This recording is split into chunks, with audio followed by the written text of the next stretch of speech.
Yan, isang mapagpalang araw na naman po sa ating lahat mga kalingap, mga kabisnes. Panibagong araw, panibagong reaction ulit po tayo. At for today's video po ay gawin po natin ng reaction. Itong Jomcar. Itong pagpapakilala nitong si Kalingap Jomar o nitong si Papa Joms dito kay Carla sa magulang nito si Kalingap Jomar o sa mama niya at sa mga kamag-anak nila. At yun, bago natin po simulan itong ating reaction video na ito, ay yan ang lagi po natin paalala, mga kalingap, mga kabisnes, patuloy lang po natin suportahan ang ama ng kalingap na walang iba nga po kundi si Kuya Bal Santos Matubang. At gano'n na rin po ito si Kalingap Rab at gano'n na rin po si Ate Erna Vlog ang may bahay ni Kuya Bal Santos Matubang. At syempre gano'n na rin po may bahay ni Kalingap Rab na si Ma'am Jack Tapia Matubang. At syempre gano'n din po mga kalingap, mga kabisnes, ang lahat ng kalingap partners at lahat ng kalingap reactors. At isama na rin po natin sa ating patuloy na susuportahan ang Ka-Business Official, Papa Dins TV at Ka-Business Family. At ayun, mga kalingap, mga kabisnes, tuloy na po tayo dito sa ating reaction video patungkol nga po dito sa Jomcar. At ito nga po, mga kalingap, mga kabisnes, sa wakas ay ipinakilala na rin ni Kalingap Jomar itong si Carla sa kanyang nanay. Wala na kasi yung tatay ni Kalingap Jomar, kaya nanay na lang niya yung nabubuhay. At eto nga, dito niya ipinakilala itong si Carla. At ganun din syempre doon sa kanyang mga kamag-anakan na narin niya po sa bahay nila at sumalubong dito sa pagdating nito sila Carla. Di ba? At eto nga, mga kalingap, mga kabisnes. Noong pagdating dito nila Kalingap Jomar sa bahay nila, sa mga itong buong Kalingap team at saka itong si Carla. Pagdating nila dito, walang tao. Kumatok si Kalingap Jomar doon sa pinto, sumilip sa bintana. Wala siyang nakitang tao. Kaya naman nagpunta agad siya doon sa kapitbahay. Auntie niya yon. At tinanong nito si Kalingap Jomar doon sa kanyang auntie kung nasan yung kanyang mama. Pero sabi nung auntie ni Jomar ay umalis nga daw yung mama nito si Jomar. Kaya naman tila ba nakita natin dito yung ika nga ay parang nadismaya itong si Jomar na nahihiya kay Kalingap Rab dito kay Carla na nagbiyahe sila ng ganun katagal pero wala silang madadatnan. Wala yung mama dito ni Kalingap Jomar. Kaya nakita natin na alam nyo yung parang iiyak na ito si Kalingap Jomar. Tama yung sabi ni Carla na iiyak na daw si Kalingap Jomar. Kasi yun nga, natataranta siya kasi nahihiya siya na walang aabutan ang Kalingap team doon sa kanilang bahay. Kumbaga walang tao. At dito mga kalingap, mga kabisnes, habang kausap nito si Kalingap Jomar o ni Papa Joms, yung kanyang auntie, ay inabot nitong kanyang auntie yung susi nung bahay nito sila Papa Joms. At dito mga kalingap, mga kabisnes, pagbukas ng pinto ng bahay nito sila Kalingap Jomar ay andun pala sa loob yung halos buong angkan nito si Kalingap Jomar. At ipranank lang pala itong si Kalingap Jomar. Kaya lang dito mga kalingap, mga kabisnes, mapapansin natin na tila ba itong si Carla ay kasabwat ng mga magulang nitong si Kalingap Jomar doon sa pagpaprank dito kay Kalingap Jomar. Kasi 'di ba nung nagtatanong pa lang si Jomar do sa kanyang auntie, nabanggit na ni Carla na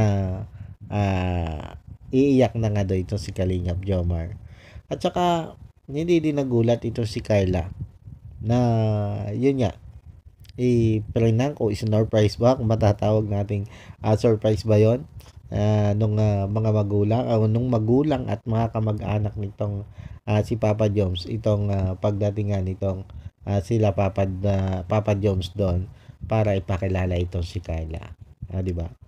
At yun nga, nung magbukas yung pinto ay kagad namang ipinakilala ditong si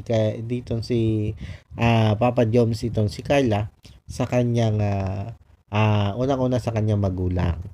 At yun nga, nag-bless si Carla, niyakap ng mama ni Kalingap Jom. At nagkamali pa nga ng bigas itong mama ni Papa Joms dito sa kay Carla.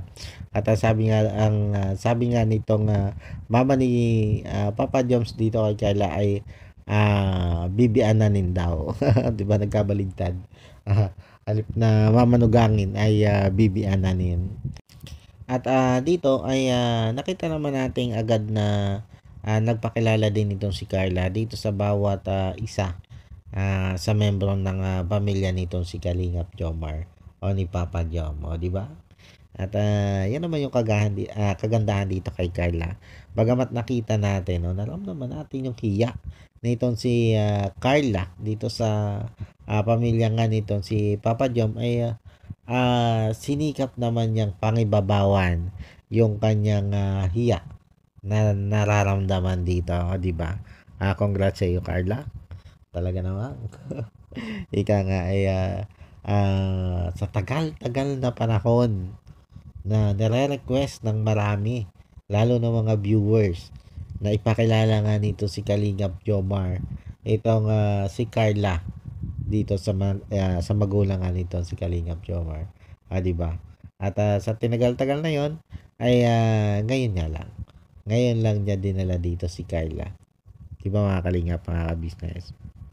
At ang kagandahan naman dito ay nakita din natin kung gaano kainit tinanggap nitong pamilya nitong si Kalingap Jomar o nito si Papa Jom itong si Carla at maging itong Kalingap team na kasama ni Kalingap Jomar, di ba? Kumbaga, ang ganda. Napakaganda at napakainit ng pag-welcome nga ng pamilya ni Kalingap Jomar sa Kalingap team at dito kay Carla. At kita nyo naman, pagkatapos maipakilala nitong si Kalingap Jomar, itong si Carla dito sa buong angkan niya, ay picture taking agad. Di ba? Hindi lang basta nila tinitingnan para manugangin ito si Carla, kundi talagang iniidolo nila ito si Carla. Kasi kita mo, di ba? Kita mo, picturean agad yung kat. Di ba? Nakakatuwa lang yung mga itong pamilya ni Kalingap Jomar at makikita mo na ang babait nila, di ba? At talagang pinaghandaan nila ang pagdating nitong sila Carla, di ba? Tapos ito, sobrang lang ako natuwa dito. Nung kumakain na itong sila Kalingap Jomar at saka itong si Carla. Matapos nang kumain itong sila Kalingap Jomar at saka nitong si Carla, nung nagdi-dessert na sila, humingi ng ice cream itong si Kalingap Jomar para dito kay Carla, di ba? Humingi siya ng ice cream sa kanya nanay. At nagbigay doon ng flavor ng ice cream itong si Kalingap Jomar na gusto daw nitong si Carla. Doon pa lang sa paghingi ng ice cream nitong si Kalingap Jomar doon sa kanyang nanay para nga dito kay Carla. Nakita natin na talaga namang hiyang-hiya itong si Carla doon sa ginawang paghingi nitong si Kalingap Jomar ng ice cream sa kanyang nanay. Lalo na nung nag-demand ng iba't ibang flavor itong si Kalingap Jomar dito sa kanyang nanay. Iba't ibang flavor ng ice cream. Na nung una nga ay ang dinala ng kanyang nanay ay lychee ata yun. Sabi ni Kalingap Jomar, ayaw ni Carla doon. Makikita natin dito yung sobrang pagkailang ni Carla na parang hindi niya alam kung ano yung gagawin niya. Hindi niya alam kung ano yung sasabihin niya na Sabi niya gusto ko, okey na yun, okey na yun. Pero yun nga pinaglabas pa ni, Kalingap Jomar ng, iba pang flavor ng ice cream yung kanyang nanay para may pamilihan nga daw itong si Carla. Dun hiyang-hiya na talaga si Carla.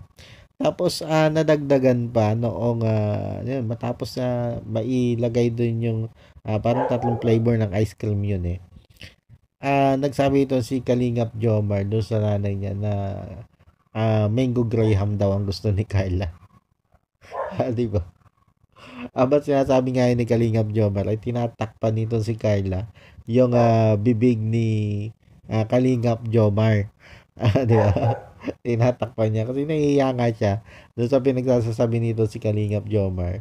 Tapos ang naging tugon doon nung, na nanay nitong si Kalingap Jomar o ng kanyang mama ay, baka daw naglilihi na itong si Carla. 'Di ba? Pambihira. Nawindang si Kalingap Jomar dun, eh.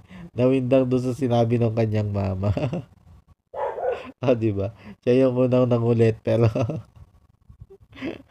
nung sabihin ng kanyang mama na baka, ah, buntis, o naglilihi itong si Carla, eh, 'di ba windang si Kalingap, Jomar. Tapos sabi nga nung mama ni Kalingap Jomar ay kung, naglilihi ay, makapamanhi ka na daw agad. 'Di ba? Nakakatuwa lang kasi alam nyo mga kalingap, mga ka-business, kita natin dito kung gaano din na, kakulit itong, pamilya nitong si Kalingap Jomar, lalo na nga itong mama niya. Tapos, ito mga kalingap, mga ka-business. Anong habang sila ay, nag-uusap nitong si Carla at saka nitong si Kalingap Jomar, umakbay itong si Kalingap Jomar. At, tinatanggal ni Carla yung kamay ni, Kalingap Jomar. Maraming nakapansin nito. At, nagsabing tila ba parang, umiiwas itong si Carla dito kay, Kalingap Jomar. Pero kung maririnig natin mga kalingap, mga ka-business, ang sabi dito ni Carla, wag daw, wag. Wag, wag, umakbay si Kalingap Jomar kasi baka daw mapanood o mapapanood daw yung vlog na yon ng kanyang, mga mama at papa, ng kanyang mga magulang. Kumbaga mapapansin natin dito na ang iniiwas dito ni Carla ay hindi yung akbayan siya ni Kalingap Jomar.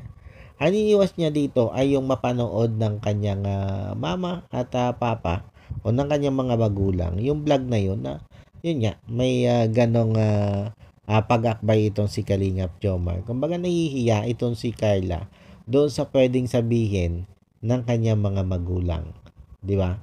Yun yung tingin ko dito, 'di ba mga kalingap, mga ka-business. Kaya lang ngayon nga, medyo ika nga eh, naging dating doon sa ibang, viewers ay, tila ba daw, umiiwas itong si Carla doon sa o dito kay Kalingap Jomar. Lalo na nung, sabihin ni Kalingap Jomar na, kung gusto ba daw magpahinga nito si Carla doon sa kwarto at, yun niloko nga ni Kalingap Jomar na doon na lang sa kwarto, 'di ba? Nag-akmang lalabas dito si, Carla pero hindi tumuloy kasi hindi niya mabuksan yung pinto, eh. Pero 'di ba mga kalingap, mga ka-business, itong, aksyon na ito ni Carla ay, ika nga ipagpapakita lang sa ating lakat na hindi siya easy go lucky, 'di ba? Hindi siya yung tipo ng, sige-sige lang na 'pag inaya ng, boyfriend ay ibibigay na agad, 'di ba? Kumbaga, makikita natin dito na talagang, may pagkadalagang Pilipina at may pagka-conservative itong si Carla. 'Di ba? Very good 'yan, baby girl. At, eto na nga po mga kalingap, mga ka-business. After nila makagaling dito sa, bahay nito sila Kalingap Jomar, after na maipakilala nitong si Kalingap Jomar, itong si Carla doon sa kanyang mother at sa kanyang mga, relatives ay, nagpaalam na dito sila Kalingap Jomar. At, yun babalik pa nga daw sila ng Daet. At, yun, bago makarating ng Daet ay, dumaan muna sila sa isang, kapihan o sa isang, coffee shop na ang alam ko madalas nila itong, pagkapihan, kasi, nakita ko yung background ang alam ko madalas sila na magkape dito sa lugar na ito. At dito ay tila ba ika nga ay nagpahinga ng saglit itong si Kalingap Jomar habang inaantay yung kanyang o yung kanilang order na kape. Pero bago magpahinga ito si Kalingap Jomar, ay nakita natin kung gaano ka-sweet itong si Carla habang habang nag-aantay sila ng order, di ba? May pagilig pa nga siya sa balikat ni Kalingap Jomar at nung tanongin siya ni Kalingap Jomar kung bakit ganun ka-sweet, ang sabi lang ni Carla ay nakahiya daw kasi nga baka kung ano daw sabihin ng pamilya yata ni Carla, ni Kalingap Jomar yung binabanggit ni Carla. At dito mga kalingap, mga ka-business, ito medyo naging intriga din ito medyo ika nga ay pinag-usapan din ng ilang mga supporters yung pag I love you ni Kalingap Jomar. Dito kasi nag I love you ito si Kalingap Jomar 2 beses kay Carla at naghihintay siya doon ng tugon. Kaya lang ang naging tugon doon ni Carla ay mamaya na lang, di ba? Pati ba naman yung pag I love you to, iha. Pati ba naman yung pag I love you to ay ika nga ay pinagmamaya-maya mo pa na parang napakahirap naman yang gawin. Kaya lang alam niyo po mga kalingap, mga ka-business, nakikita ko dito kasi nga ayaw ni Carla na may masabi yung kanyang mga magulang na porke pinapayagan siya nga mag-love team dito nga kay Kalingap Jomar ay aabuso na siya. At ika nga ay parang mas inuuna pa niya yung pakikipag boyfriend kaysa doon sa pag-aaral. Siguro, yun yung nasa isip ni Carla. Di ba mga kalingap, mga ka-business? Pero kung mapapansin natin dito, mga kalingap, mga ka-business, ay ramdam na ramdam natin yung pagmamahalan nitong dalawang ito. Kasi iba yung sweetness nila, di ba? Mga kalingap, mga ka-business. Kaya wala nang duda. Hindi man sinagot ni Carla ng I love you to itong si Kalingap Jomar, si Papa Joms, ay kumbaga understood na natin kung ano yung totoong nararamdaman nitong si Carla dito kay Kalingap Jomar. Di ba? Kaya doon sa ilang mga nagko-comment na tila ba naiwas itong si Carla dito kay Kalingap Jomar, wag na nating isipin yan. Kasi kita naman natin kung gaano ito ka-sweet dalawang ito sa isa't isa. 'Di ba? Medyo ikangay nililimitahan lang ni Carla yung kanyang kilos sa harap ng camera. Pero syempre hindi natin alam pag wala ng camera. 'Di ba? At yun, paano po mga kalingap, mga ka-business, siguro hanggang dito na lang muna po itong aking reaction video para dito sa Jomcar. At sana po ay nagustuhan nyo itong aking munti at simpleng reaction video na ito para sa Jomcar. Maraming salamat po sa patuloy pong nanonood sa aking mga reaction video. At yun, bago po tayo tuloy magtapos ay syempre lagi po nating paalala na wag lang po nating kakalimutan patuloy na suportahan ang ama ng Kalingap na walang iba nga po kundi si Kuya Bal Santos Matubang. Ganon din po ito si Kalingap Rob at syempre ganon din si Ate Edna Vlog ang may bahay ni Kuya Bal Santos Matubang. At syempre ganon din po ang may bahay ni Kalingap Rob na si Ma'am Jack Tapia Matubang. At ganon din mga Kalingap, mga ka-business, ang lahat ng Kalingap reactors at lahat ng Kalingap partners. Support lang po natin yan. At isama na rin po natin sa patuloy natin susuportahan ang Ka-Business Official, Papa Dins TV at Ka-Business Family. At gano'n na rin po mga Kalingap, mga Ka-Business. Ipinaglalambing ko din po sa inyo ang mga kaibigan ko pong vloggers na sila Erlene the Official Vlog, Blessful Balance, Pretty Minds 143, LBOFW Abu Dhabi, Nana Channel TV, Dindin Mix Vlog, Nora Mix Vlog, Jewel Channel, Best Friend Italy, At gano'n na rin po ang mga kagwang ni Ka-Business. At syempre gano'n din po ang mga kasamahan ko reactor dito sa Ka-Business. Andiyan po sila Taong Gala, Analisa Reality Vlog, Alminda Mix Vlog, Mamplers Channel, Kalingap Turak. Yan, supportahan din po natin sila. At yun, paano po mga ka-business, mga kapapi, mga kalingap, muli po ay maraming salamat po. God bless po sa inyong lahat.